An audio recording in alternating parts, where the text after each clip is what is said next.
প্রকৃতির আসল সৌন্দর্য উপভোগ করতে চাইলে আপনাকে অবশ্যই গ্রামে আসতে হবে। গ্রাম ছাড়া আপনি এত সুন্দর সৌন্দর্য আর কোথাও খুঁজে পাবেন না। হাই এভরিওয়ান, আসসালামু আলাইকুম। আমি সুমনা সিদ্দিকা আপনাদের সবাইকে ওয়েলকাম করছি নতুন আরেকটি ডেইলি ব্লগে। আমার এই ব্লগটা আমি গ্রামের কিছু কিছু অংশ নিয়ে সাজিয়েছি। আশা করছি আমার আজকের ব্লগটি আপনাদের কাছে খুব ভালো লাগবে। বাড়িতে গিয়েছিলাম, বেশ কিছুদিন হয়েছে, কিন্তু সমস্যার কারণে ভিডিও আপলোড করতে পারছিলাম না। তো যাই হোক, এখন যেহেতু একটু ফ্রি হয়েছে তাই শেয়ার করলাম আপনাদের সাথে। গ্রামের সতেজ সবজি, সেই সাথে সরিষা ফুল, এগুলো দেখতে কিন্তু আমার ভীষণ ভালো লাগে। কে কে এই সরিষা ফুল পছন্দ করেন অবশ্যই কিন্তু কমেন্টে জানাবেন। বাড়িতে এসেছিলাম রাতের বেলা, আর সকালবেলা উঠেই কিন্তু খেজুরের রস পেয়ে খুবই খুশি হয়ে গিয়েছিলাম। তো আলহামদুলিল্লাহ, বছরের প্রথম খেজুরের রস সেই দিনই খেয়েছিলাম। সকালবেলার ওই অংশটা ছিল আমার শ্বশুর বাড়ির, আর এখন সন্ধ্যার সময় এটা হচ্ছে আমার বাবার বাড়িতে দুধ চিতই পিঠা বানানোর আয়োজন চলছে। তো এখন আমরা দুই বোন মিলে দুধ চিতই পিঠা বানিয়ে নিচ্ছি, আর সেই সাথে গল্প গুজব, খাওয়া দাওয়া সব কিছু কিন্তু খুব ভালোভাবে হচ্ছে। তো বাড়িতে যখন গিয়েছিলাম প্রচুর শীত ছিল, আর এই শীতের মধ্যে এই পিঠা খেতে কিন্তু খুব ভালো লাগে।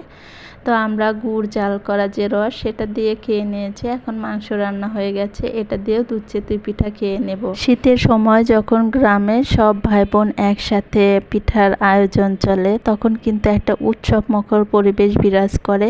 যারা অনেকগুলো ভাই বোন আছে তারাই কিন্তু এই আনন্দটা ফিল করতে পারেন। তো আলহামদুলিল্লাহ, আমরা ভাই বোন মাশাআল্লাহ 4 জন।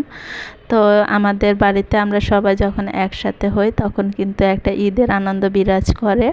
এই তো গল্প করতে করতে কিন্তু আমরা খেয়ে নিয়েছি। এখন দুধ চিতই পিঠার জন্য দুধটা জাল করে নেওয়া হচ্ছে। আর এখানে খেজুরের গুড়টা আগে জাল করে ঠান্ডা করে রাখা হয়েছিল যাতে করে দুধ কেটে না যায়।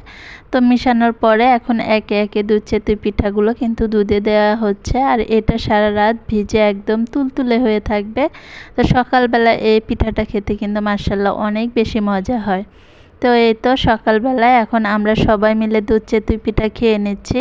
পিঠাগুলো কিন্তু অনেক সুন্দর সফট হয়েছে, আর রসে একদম টইটুম্বুর হয়ে আছে। ভিডিওর এই পর্যায়ে এসে আপনাদের সবার কাছে একটা রিকোয়েস্ট রাখছি, আমার আজকের ভিডিওটা যদি আপনাদের কাছে কোথাও কোনো অংশ একটু হলেও ভালো লাগে, প্লিজ একটা লাইক দিতে ভুলবেন না।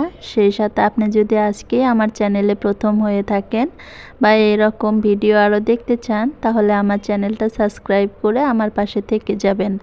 আর অলরেডি যারা এই কাজটা করে দিয়েছেন তাদেরকে আমার পক্ষ থেকে জানাই অনেক অনেক ধন্যবাদ। শুধু বড়রাই রান্না করবে, ছোটরা রান্না করবে না, তা কী করে হয়? এই তো এখানে আমার মেয়ে, সেই সাথে ভাগ্নের মেয়ে, সবাই মিলে কিন্তু ছোট্ট পাতিলে ভাত রান্না করছে, আর ওরা আলু ভাজি করবে। আর সেই সাথে এখানে হাঁসের মাংস রান্না করা হবে, তো ওগুলো দিয়েই খেয়ে নেবে। তো এখানে তোয়ার ফুপি মানে আমার আপা হাঁস কেটে নিচ্ছে। আজকে মাটির চুলায় এই হাঁসটা রান্না করা হবে। এই হাঁসটা কিন্তু বাড়িতে আপা আর কি লালন পালন করেছে। হাঁসটাতে অনেক তেল হয়েছে। শীতের দিনে সাধারণত হাঁসে অনেক বেশি তেল হয়, যার কারণে খেতে অনেক বেশি ভালো লাগে। হাঁসটা কেটে ধুয়ে পরিষ্কার করে নেওয়া হয়েছে। তারপরে এই তো মাটির চুলাতে এখন মশলাগুলো খুব ভালোভাবে কষিয়ে এখন মাংসগুলো একে একে দিয়ে দেওয়া হচ্ছে। তো আপা খুব সুন্দরভাবে মাংসটা কষিয়ে নিচ্ছে অনেকক্ষণ সময় নিয়ে। আর যেহেতু হাঁসটাতে প্রচুর তেল ছিল, মাংসটা খেতে কিন্তু মাশাআল্লাহ অনেক বেশি মজা হয়েছিল। তো এই তো কষাতে কষাতে কিন্তু মাংস থেকে তেল ছেড়ে দিয়েছে।